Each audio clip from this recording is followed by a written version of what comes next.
then we move on, though, talking about something else entirely. Dungeons and Dragons. Remember the advert that was on back in the day? Your dungeon master has placed you in a dreadfully precarious position. You're playing the most phenomenal game ever created. Your skin grows cold from your first glimpse of the enormous beast. It's a product of your imagination. Survival depends on a quick, decisive move. Your choices are limited. Stand and fight, or run. Use your lightning bolt. Victory is yours. Win the treasure. TSR Hobbies, Dungeons and Dragons game. Products of your imagination.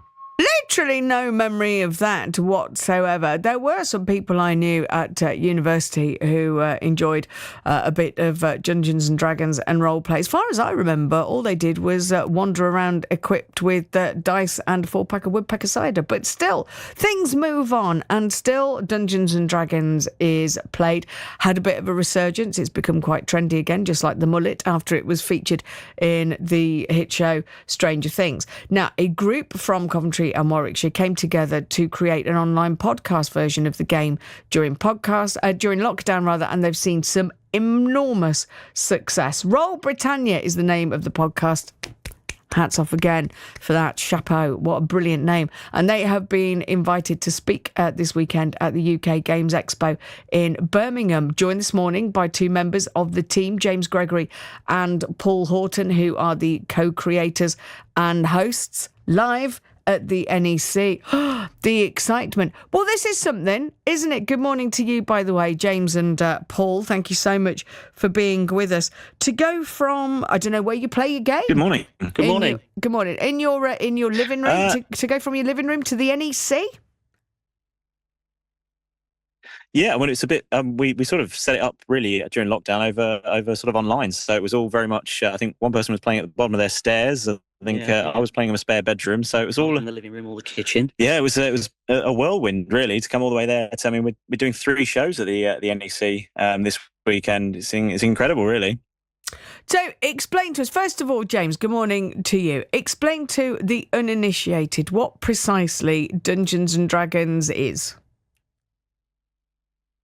I mean, obviously there's all the fantasy side of it with the storytelling and things, but mostly what it is it's a sort of collective storytelling game. So it allows you and your friends to get together around a table, usually with some snacks and beverages, and you just tell a story together. I think there's a sort of leader that is the dungeon master. That would be me, who sort of leads the story, as it were. But that with the roll of various dice.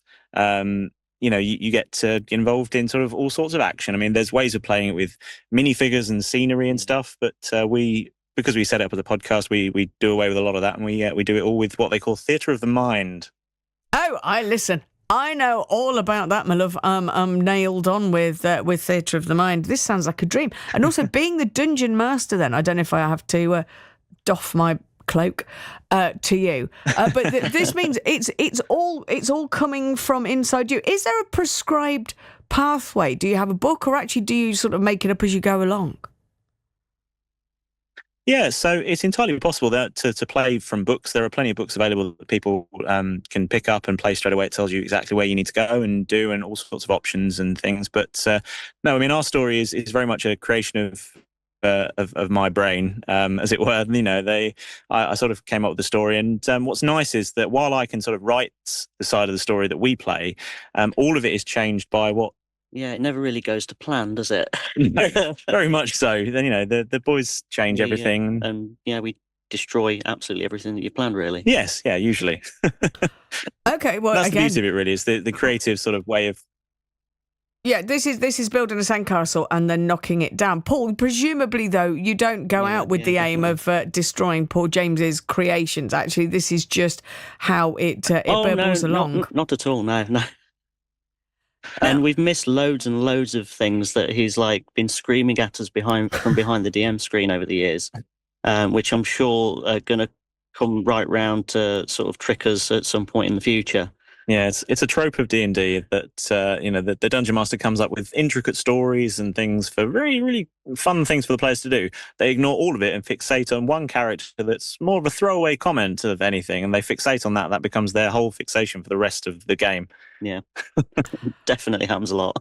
What happens if you die? You know, if you're playing the game and then you die really quickly, do you have to go off and like make a cup of tea and then sit there bored while everybody else carries on playing? Or if your character dies, He's actually killed me once in the show, and I had a very unique way of coming back.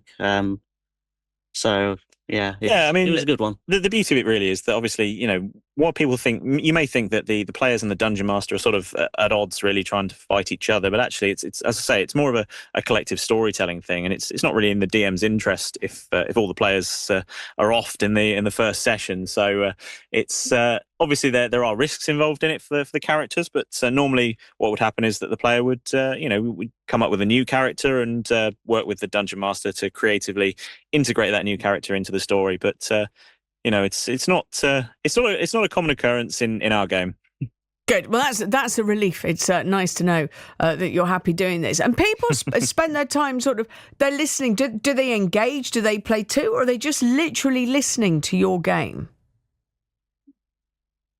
So, yeah, we actually have, we've got over 600,000 downloads for the podcast. So people are really enjoying listening. We've got a very engaged community of about, it's over 50,000 followers across social media.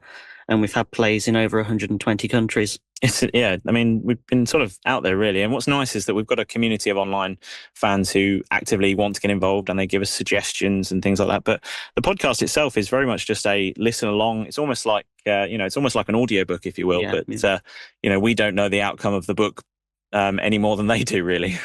It's a bit like those, the you choose what happens next books. I don't know if you read those when you were little, and you get to decide which page you go to next. You always get the Yeti though. every single time. This is wonderful though, as it's sort of born out of a way of you keeping in touch during lockdown when you couldn't see one another, and to turn it into a huge international hit. I mean, how number one, edifying for you, but has it come as a bit of a surprise for you, James, that this has happened? Yeah, I mean, to be honest, it all started just as a sort of mental health exercise, really, just something to keep us going through. It was an idea I had a while before, but we really pushed the button on it during lockdown when we had nothing else to do really, other than sit in our rooms, and it was nice to have a regular reason to stay in touch with people. So taking it from that all the way to we were invited to the movie premiere of the D&D movie. We invited to talk at podcast show. At the podcast show, we were invited to perform here at the UK Games Expo. It's incredibly. Yeah, it never fails. It never fails to be strange for me to see people that not only sort of listen to us, but actively, the fact that we've had an impact on quite a lot of people's lives. Really, they message us and tell us how much listening to our show has actually helped them get through quite dark times as well, which is incredible. There was that one time we got a message from I think it was a Canadian trucker that was going towards Alaska or something. He binged the entire thing. That was incredible. That's quite something. Paul, how are you coping with the adulation? Are you letting it change you? No, not at all. I'm sort of just taking it in my stride, really. I never expected it to... I said to James when we started, I was like, if it gets to the end of the year and we get 5,000 downloads, I'll be over the moon. And we ended up with about 50,000 downloads. And I was like, wow, I think we're on to something here. Do you know, this feels like some sort of vindication for any one of us that was told off by their parents for some activity that they thought was absolutely worthless and would hinder us in our future careers, like me sitting there endlessly with a tape, going to a tape and introducing my own radio shows. Can you just get on with doing your A-level homework? Thank you. It feels like you've got a similar thing, a kind of, this is a vindication for all of the times we were told off. We can make a career out of doing it, honest, Mum and Dad. That's exactly what you've done, you two, and the rest of the team. Massively. Yeah. Well, look, enjoy it's absolutely incredible, really. It is. You listen. Congratulations to you. And what's lovely is we had a little message, and it says, "Good morning. Thank you for taking the time to speak to the greatest 5e D&D podcast right now. Absolutely lovely guys." I know not who that is from, but what a delight. And it says that there's an amazing community around D&D, and you've tapped into that. That's beautiful, isn't it? It really It is. really is, yeah. Honestly, everyone in the D&D community is just lovely. I mean, we just met going to all these shows and talking to everyone online. We've met so many fantastic people. Lots more to meet over the next weekend. Yeah, we've got 3 more days of it to meet people in person again. Yeah. Oh, people in person, this will be an absolute delight. Listen, enjoy every minute of it. Thank you very much indeed to James Gregory and to Paul Horton. And congratulations to the other members of Roll Britannia. What a brilliant local success story.